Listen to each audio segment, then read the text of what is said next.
Hi guys, thank you so much for watching the Indian Business Podcast. If you don't have the time to watch the entire episode, do subscribe to this Clips channel so that you can get the most important parts of the episode in less than 15 minutes. Sir, I am very curious about Bharatmala, and your administration is known to be super efficient. But if you look at the Bharatmala's deadline, we've extended the deadline by 6 years, sir, and that is quite unlike your department. So, is there any system challenge that you're facing because of which the deadline has been pushed by 6 years? पहली बात तो ऐसे कि भारतमाला एक programme था।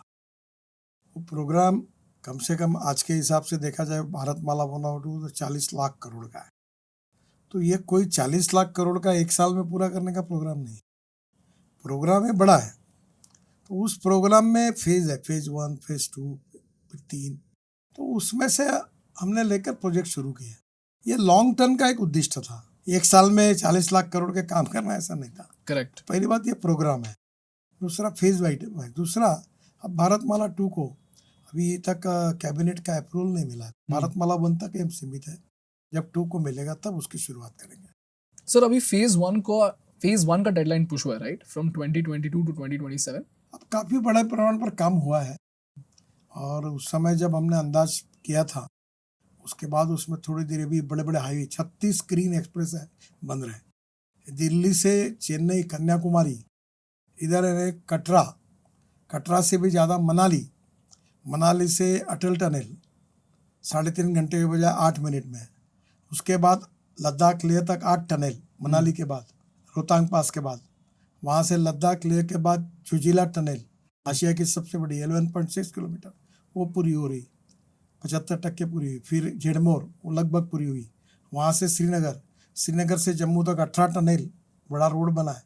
और उसमें से कटरा के पहले से दिल्ली कटरा हाईवे से हम अमृतसर होते हुए दिल्ली आएंगे, दिल्ली से सूरत आएंगे मुंबई दिल्ली एक्सप्रेस हाईवे से, और सूरत से नया हाईवे बना रहे हैं। अब दक्षिण में जाने के लिए, चेन्नई बेंगलोर जाने के लिए मुंबई और पुणे, कोल्हापुर या सोलापुर जाने की ज़रूरत नहीं। सूरत से अहमदनगर, सूरत से नासिक, नासिक से अहमदनगर, अहमदनगर से सोलापुर, सोलापुर से कर्नूल, और कर्नूल से कन्याकुमारी, चेन्नई, मैंगलोर, हैदराबाद, कोचीन, त्रिवेंद्रम, पूरे साउथ को जाएंगे। तो एक दिल्ली से चेन्नई का डिस्टेंस 320 किलोमीटर कम हुआ और ये कश्मीर से कन्याकुमारी तक हुआ। तो ये बहुत बड़े बड़े प्रोजेक्ट है। ऐसे हम 36 ग्रीन एक्सप्रेस हाईवे बना रहे हैं। अभी बेंगलोर से चेन्नई 2 घंटे में, 6 घंटे लगते थे, लगभग दिसंबर तक पूरा होगा। दिल्ली से देहरादून 7 घंटे लगते थे, अब 2 घंटे में हो जाएगा, दिसंबर तक पूरा हो जाएगा। दिल्ली से कटरा करीब 10-12 घंटे लगते थे, अब 6 घंटे में होगा, दिसंबर तक पूरा हो जाएगा। दिल्ली से मेरठ 4.5 घंटे लगते थे, अब 45-50 मिनट होता है, रोड पूरा हो गया। दिल्ली से जयपुर अब नया रोड जो बीच में से निकाल रहे हैं वो 2 घंटे में होगा, दिसंबर तक पूरा हो जाएगा। अब हम ऐसे बहुत अलग अलग प्रकार के पूरे देश में रोड बना रहे हैं।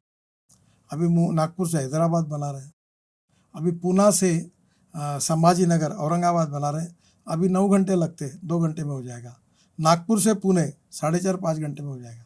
तो सर, आप कह रहे हो कि भारतमाला शायद थोड़ा सा स्टॉल हो गया हो, लेकिन बाकी सारे प्रोजेक्ट्स बनते जा रहे हैं। भारतमाला भी है, बाकी भी प्रोजेक्ट है, मिनिस्ट्री के भी प्रोजेक्ट है। हम हर साल कम से कम 10-12 हज़ार किलोमीटर के काम कर रहे हैं। नहीं, केवल मैं 2 लाख करोड़ की 376 किलोमीटर टनल बना रहा हूँ। उसको इन्वायरमेंट क्लियरेंस, उसके लिए बहुत दिक्कतें होती है। तो सबको क्लियर करने के बाद ये एक प्रोग्राम है। पर मैं आपको तो ये देश बदल रहा है और मोदी जी के नेतृत्व में मैंने कहा था कि 2024 समाप्त होगा तो हमारा नेटवर्क अमेरिका के बराबर होगा नेशनल हाईवे का। मुझे अभी अमेरिका से आए हुए लोग कहते हैं आप गलत बोलते हो। बोला क्या हुआ? बोले अमेरिका के बराबर नहीं है, अमेरिका से अच्छा अभी बना है। तो इतना अच्छा नेटवर्क हमारा बना हुआ है, तो निश्चित रूप से ये देश आगे जा रहा है। और इंफ्रास्ट्रक्चर में water, power, transport and communication होगी तो इंडस्ट्री, ट्रेड, बिजनेस बढ़ेगा और उद्योग व्यापार बढ़ेगा तो कैपिटल इन्वेस्टमेंट आएगी। कैपिटल इन्वेस्टमेंट आएगी तो एक्सपोर्ट बढ़ेगा, रोजगार बढ़ेगा तो गरीबी दूर। Thank you so much for watching the Indian Business Podcast. If you find value in our work, please hit that subscribe button, because for you it might be a zero effort task, but for us, that subscriber count is an important instrument to get great guests to our podcast and to make this podcast better for you. So if you find value, please subscribe.